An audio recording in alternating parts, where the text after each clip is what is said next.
Continuing on from the previous Agartha video, this map reads Agartha, land of advanced races. A small noticeable detail within this picture is that Agartha has a central sun. This sun is known as the Black Sun in some esoteric and occult circles.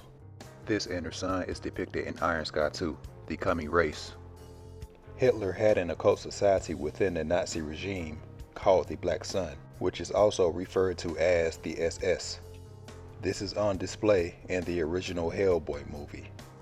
Part of the movie takes place around the same time in which Hitler and the SS Society explore their anticipated endeavors of occult and ritualistic magic on reaching the inner earth. Another name for the SS Society is the Thule Society. According to the book The Golden Thread, Esoteric Hitlerism by Miguel Serrano, the Thule Society was founded by Baron von Seybatendorf. The book also reads, the etymology of Thule, the capital city of Hyperborea, would be Celtic, deriving from Thule Al, north, the end point of expedition of which all traces have been lost. But those Thules would be no more than a misleading reflection of the polar Hyper-Thule, Ultima Thule, dreamed of by the ancients, missing and forever inaccessible. The initiation of El Cordon Dorado teach us that the Hyperborean Thule was the center of revelation and the deep midnight, the first initiatic sanctuary, the image of the pole of the light, abode of the divine Cetus. Another name for this society is the Vril Society. Vril is the shortened expression of the word vitriol. This is the emblem that represents vitriol, which originates from Rosicrucianism, the Order of the Rosy Cross. The word vitriol is a Latin acronym.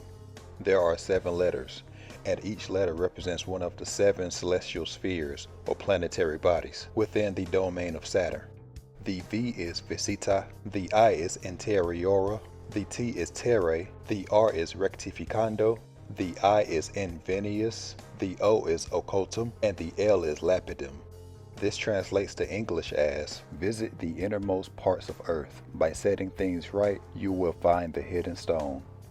This vitriol, or vril energy, is the primal energy emanating from the Black Sun. This is what the Incredible Hulk represents with the gamma radiation, but instead it's vril. And the same thing goes for Broly, as he taps into the infinite power of the vril energy. Dr. Doom as well, as he incorporated the vril energy into his technology. The Green Power Ranger also wields the Vril energy. And the Green Ranger also has a Dragon Sword, and dragons are symbols of the primordial force of the Vril energy. In the movie Shang-Chi, Shang and his sister had green pendants from when they were children, and these pendants were the eyes that was used to find the map to Talo, and your heart has to be right to enter Talo, aka Agartha. Shenron is a green dragon, and in the original Dragon Ball series, Goku's most cherished possession was the 4-star Dragon Ball. The Warbat Titans from the Godzilla Kong series are dragon-like and they have green blood and shaped like the Caduceus staff. You have the most common display of the Aurora Borealis at the North Pole. A personified expression of the Aurora Borealis is the water Pokemon Suicune. Suicune is the Pokemon of the North Wind. The North Winds are also referred to as the Northern Lights. In some old maps, there is a mountain shown at the North Pole. This pole is called the Rups Nigra, or the Black Rock. This is what the movie The Dark Tower is about. The most common color of the Aurora Borealis is glacial blue or green. This is the implied meaning behind the soda, Mountain Dew. The mountain is the Rups Nigra, the Black Mountain, and the dew is the Aurora Borealis going around the mountain. The Mountain Dew is the Vril energy coming from the Black Sun from beyond the North Pole. Take notice of the 3rd installment of the Kung Fu Panda series. They had to climb some high mountains, and they had to venture through some cold and snowy terrain. The end goal for Po and his fathers was to reach an area that was warm and habitating other pandas. I'm gonna give you a coded representation hack. Whenever the protagonist is traveling through tough, cold terrain to end up in a secluded, lush environment, they are more than likely going to the North Pole in order to reach Agartha. This is from the book The Golden Thread by Miguel Serrano. They all lived in Thule, in the pure virginal white polar regions. Walls of ice protected this world of masters and supermen. When the first catastrophe occurred on the Earth, they went to live in the inside of the Earth. This is further expressed in the movie Aquaman and the Lost Kingdom. By exploiting orichalcum, Necros rapidly became a superpower unlike any other. And for those who remembers the cartoon show Yu-Gi-Oh!, this is one of the orichalcos cards. And fascinatingly, the symbol that is on the orichalcos card is the same symbol found in the Crowley and Thelemite tradition. The Golden Thread by Miguel Serrano says that orichalcum was used as an anti-gravitational power to power up UFOs during Atlantean times.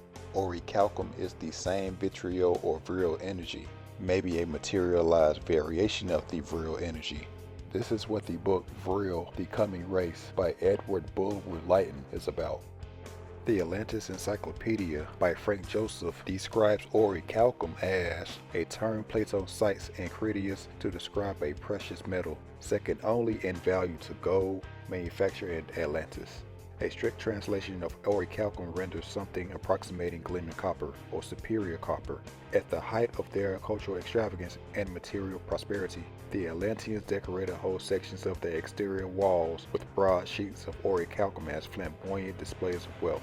The same precious metal was described in old Irish accounts of Atlantis. The Celtic authors referred to it as Bath or Fendrine. Long after Atlantis perished, orichalcum was still being manufactured by the descendants of Musaeus, an Atlantean kingdom in Colombia. There the Moisica Indians produced tumbaga, gold alloyed vessels outstanding for their buttery sheen of gleaming copper. This may be a premature conclusion, but I'm indicating that orichalcum has a connection with radium and copper. The book Isis Unveiled by Helena Blavatsky touched on the black magicians of Atlantis.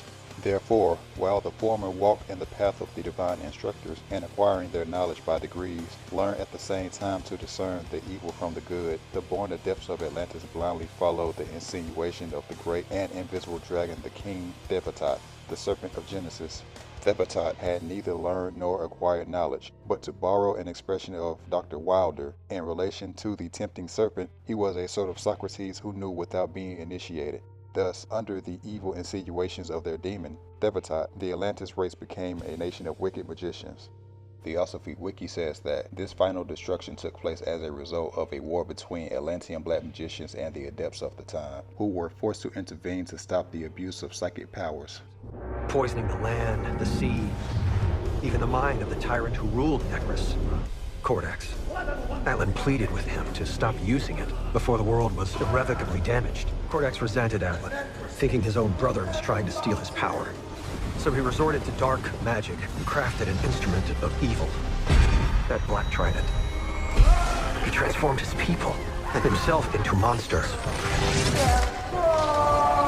According to theosophical sources, these Atlantean black magicians come from the fourth sub-race of the Atlantean period, the Turanians. And if you read on the screen, it talks about how they were able to utilize the virile energy. This was shown in the scene from Aquaman and the Lost Kingdom. The picture on the screen also says how the highlands of Turin are the starting point of Egypto-Chaldean and Greek cultures, and how the Turanians were in conflict with the Persian culture. The book Gnostic Anthropology, The Secret History of Humanity by Samael Aun-Weor says the Turanians were also survivors of Atlantis. Unfortunately, they were devoted to black magic. They also reached Tibet and immigrated in the direction of ancient Persia. The Great Law finally defeated them and they were all destroyed.